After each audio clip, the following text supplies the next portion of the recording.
मृत्यु से 1 घंटा पहले मिलते हैं ये 7 दैविक संकेत। मृत्यु जीवन का वह सच है जिसे कोई मिटा नहीं सकता।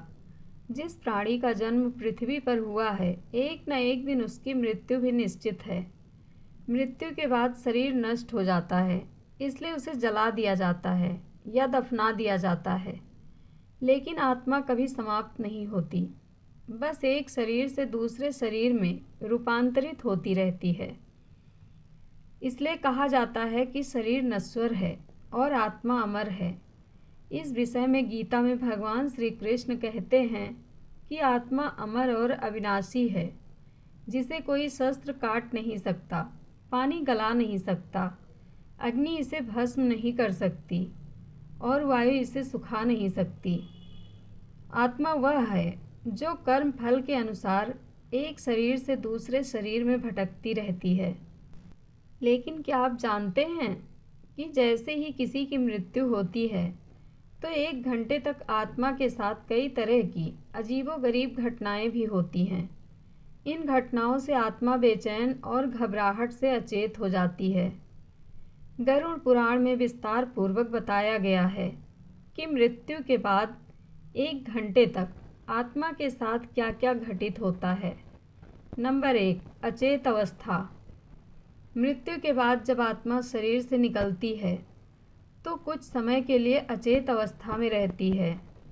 यह कुछ इस तरह का अनुभव होता है जैसे कोई मनुष्य बहुत परिश्रम करने के बाद खुद को थका थका सा या गहरी नींद में महसूस करता है, लेकिन कुछ समय बाद फिर से सचेत हो जाती है।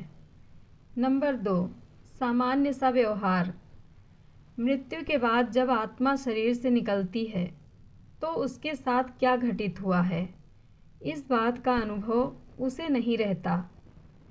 इसलिए जब आत्मा शरीर से बाहर आ जाती है तो उसके बाद भी वह पहले की तरह ही सामान्य व्यवहार करती है। नंबर 3, बेचैनी और घबराहट। आत्मा को तब बेचैनी और घबराहट होने लगती है जब वह अपने परिजनों को पुकारती है, उनसे कुछ कहना चाहती है, लेकिन कोई उसे देख या सुन नहीं पाता। उसकी आवाज़ बस उसी तक ही रह जाती है।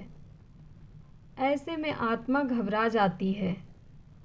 ऐसा इसलिए होता है क्योंकि व्यक्ति केवल भौतिक चीज़ों को ही देख पाता है और महसूस कर पाता है। नंबर 4, सांसारिक माया।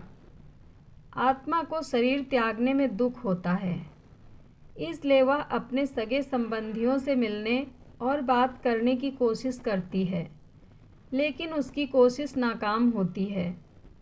ऐसा इसलिए होता है क्योंकि आत्मा भी सांसारिक मोह माया के जाल में फंसकर शरीर को छोड़ने में दुखी हो जाती है। नंबर 5, शरीर में जाने का प्रयास। आत्मा कई सालों तक जिस शरीर में रहती है वह फिर से उसी शरीर में प्रवेश करने का प्रयास करती है, लेकिन यमराज के दूत उसे शरीर में प्रवेश करने से रोकते हैं।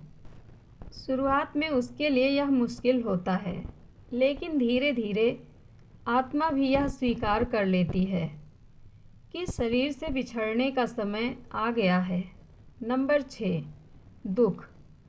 मृत शरीर से अलग होने के कुछ समय बाद आत्मा अपने कर्मों को याद करती है। इस दौरान खासकर उसे अपने बुरे कर्म याद आते हैं। वह अपने परिवार वालों और सगे संबंधियों को रोता बिलखता देखती है और याद करती है कि किसके साथ उसने क्या अच्छा या बुरा किया।